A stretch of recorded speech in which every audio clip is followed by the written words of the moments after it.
पहला चैप्टर नहीं, तो अलग से एक प्लेलिस्ट में होमवर्क की बनी हुई उसके अंदर है, लेकिन रिवीजन के अंदर पहला चैप्टर नहीं। डे 1 की रिवीजन जो है ना वो रिकॉर्ड नहीं हुई। अब तो खैर रिवीजन वाला सिस्टम ही खत्म हो गया।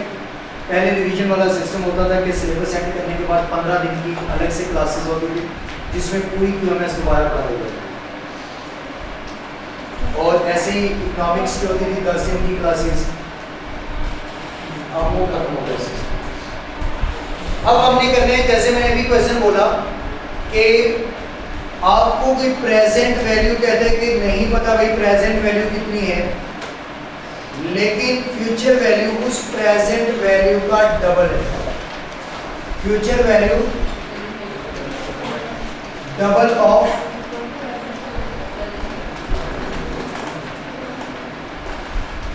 प्रेजेंट।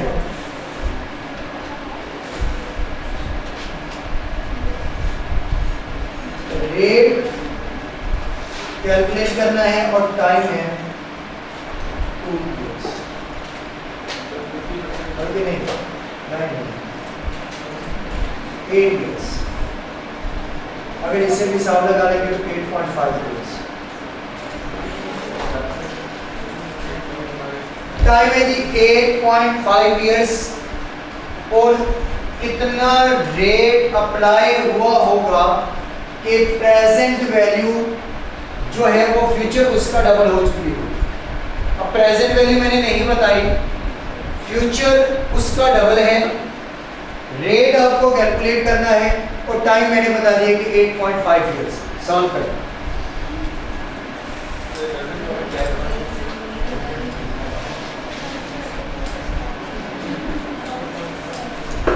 कुछ ऐसे होंगे जो प्रेजेंट वैल्यू को x रखेंगे, फ्यूचर वैल्यू को 2x रखेंगे, फिर x वेरिएबल कहाँ से निकालेंगे, ऐसे की है। जो थोड़ा सकलमंद होगा, थोड़ा सकलमंद वो सॉल्व कर लेगा। और हो गया, कितना आंसर आया? 11.7।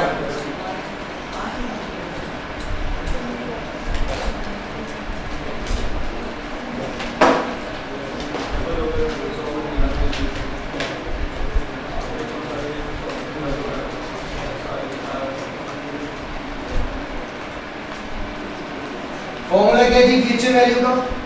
Future value is equal to present value into 1 plus r into t। ये फ्यूचर वैल्यू का फॉर्मूला है। अब जो वैल्यू फ्यूचर की मैं पुट करूंगा, आप में से वो कोई भी नहीं करेगा, हर कोई अपनी डिफरेंट वैल्यू पुट करेगा। अब प्रेजेंट वैल्यू मैंने रखी 100, तो फ्यूचर क्या हो जाएगी? डबल ही करना है ना। अब हर कोई डिफरेंट फिगर रखेगा, कोई 10 रखे, कोई 5 रखे उसको 10 करे, कोई 10 रखे उसे 20 करे, तो 15 रखे उसे 30 करे।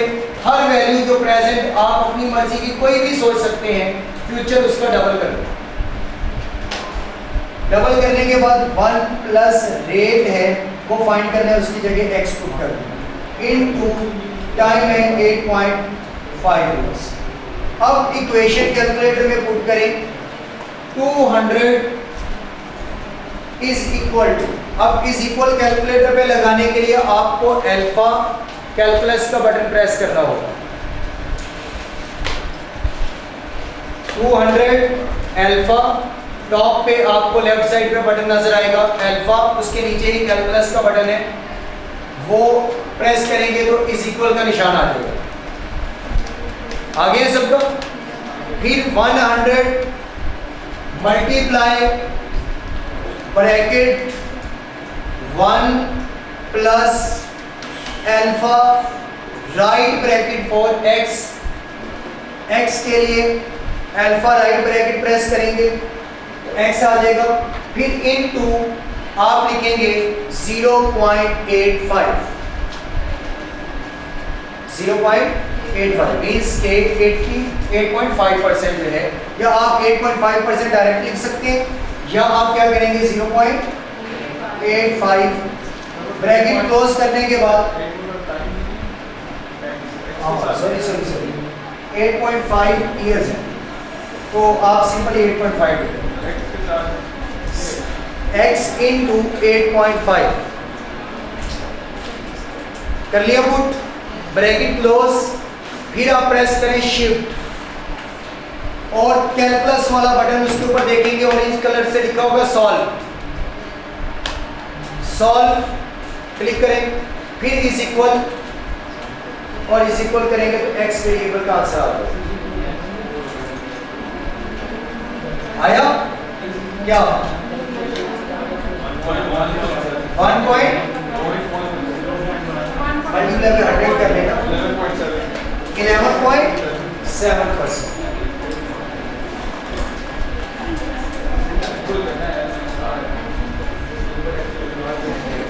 अब अगेन एक दफा वैल्यू पुट करें कैलकुलेटर के, तो दोबारा सॉल्व करें, हो गया तो आपका हो गया तो सॉल्व कैलकुलेटर पे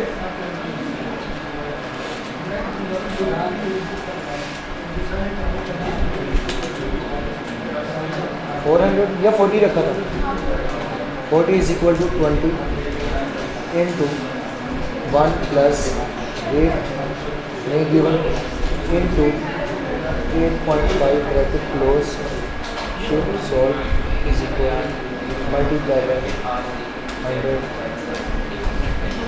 11.76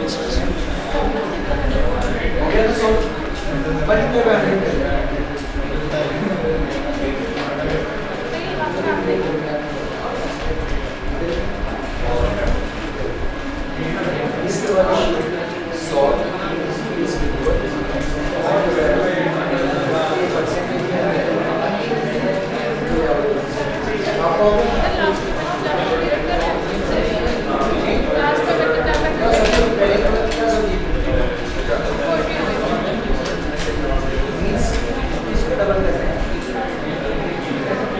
चले 10 से 20 कर रहा हूँ, फ्यूचर वैल्यू 10 ब्रैकेट 1 प्लस 8 है तो 8 निकला तो alpha right bracket 8.5 bracket close. सो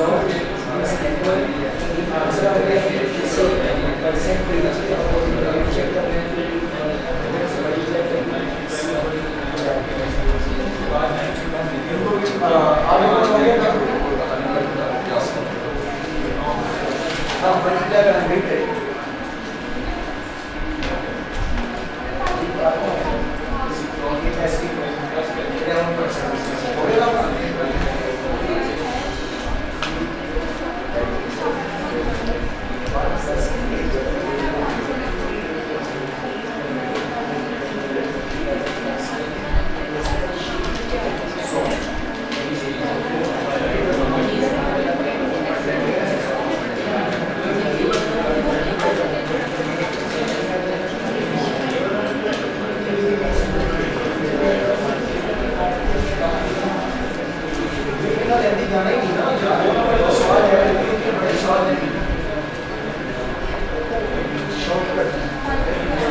अब यहाँ पर हर बच्चे ने अपनी एक वैल्यू डिफरेंट पुट करने के बाद उसको डबल किया था, तो लाजिम नहीं है कि आप 100 मैंने पुट किया तो उसका 200 डबल करने के बाद ही आंसर आया। सबका आंसर ही यही निकला होगा या 0.1176 से निकला होगा।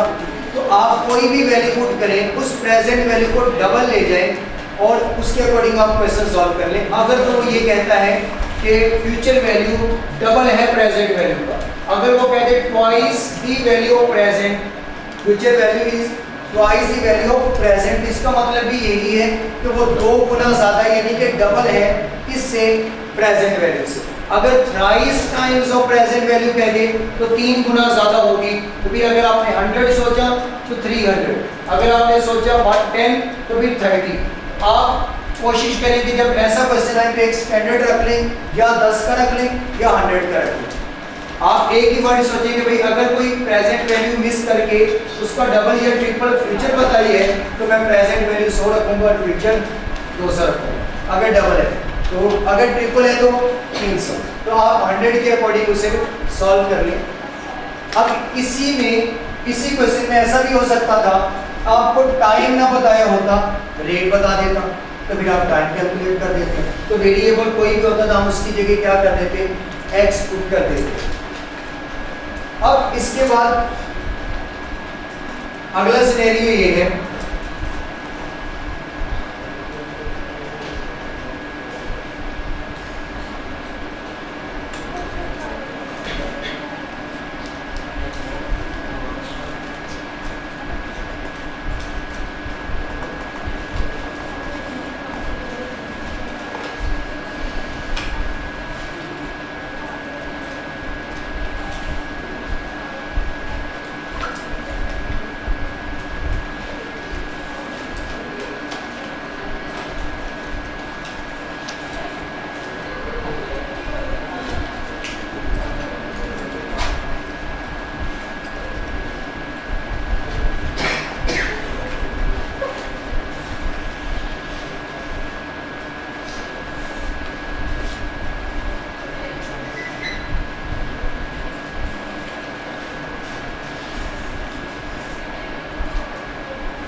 ऐसा लगा फ्यूचर वैल्यू भी निकाल दें, प्रेजेंट भी निकाल दें, इंटरेस्ट भी निकाल दें और रेट भी निकाल दें, टाइम आपके सामने साथ साथ, ये तो नहीं छुपा सकता।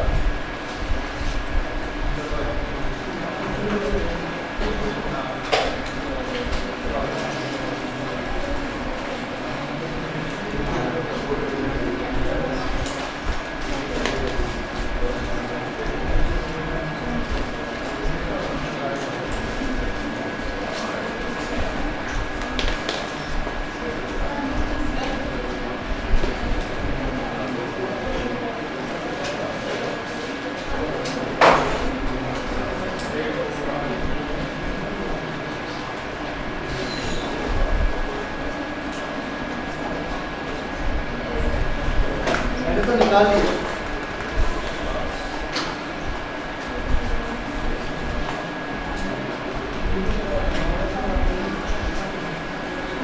जी कितने स्टूडेंट ऐसे हैं जो सॉल्व कर चुके हैं?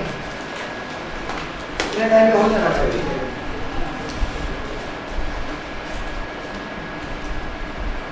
सिंपल इंटरेस्ट के बारे में मैंने एक बात बोली,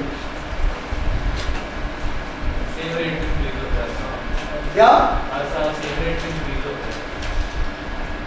रेट की और बात, रेट से रिलेटेड ही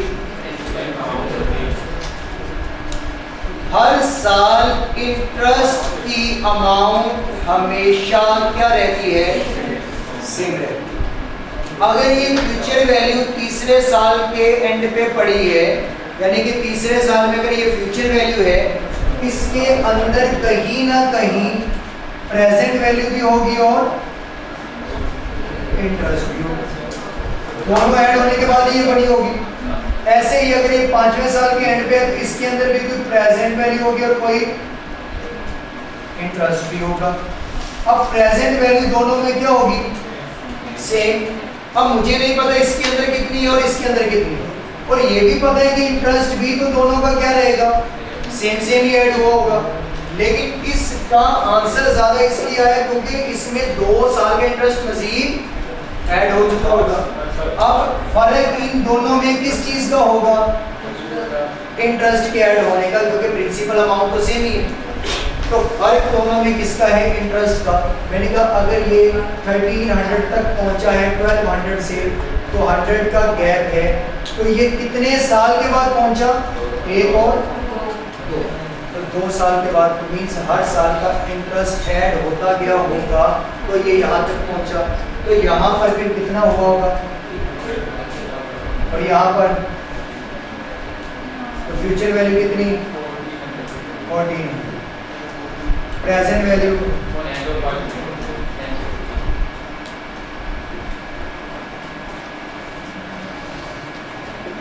इंटरेस्ट 50 1 साल का। कितने साल है? 7 7 350। टोटल इंटरेस्ट कितना निकला है? 350, क्योंकि फ्यूचर और प्रेजेंट का डिफरेंस है। तो आपके पास क्या आ गया? 350। तो रेट आप निकालें, प्रेजेंट वैल्यू आपके सामने है, फ्यूचर वैल्यू भी सामने है, टाइम भी सामने है, तो आप फॉर्मूला लगा के रेट निकाल सकते हैं। तो हकीकत में क्वेश्चन मुश्किल नहीं था, सिर्फ एक कॉन्सेप्ट छुपा था जिसे आपने ढूंढना था। मैंने कौन सा क्वेश्चन कोई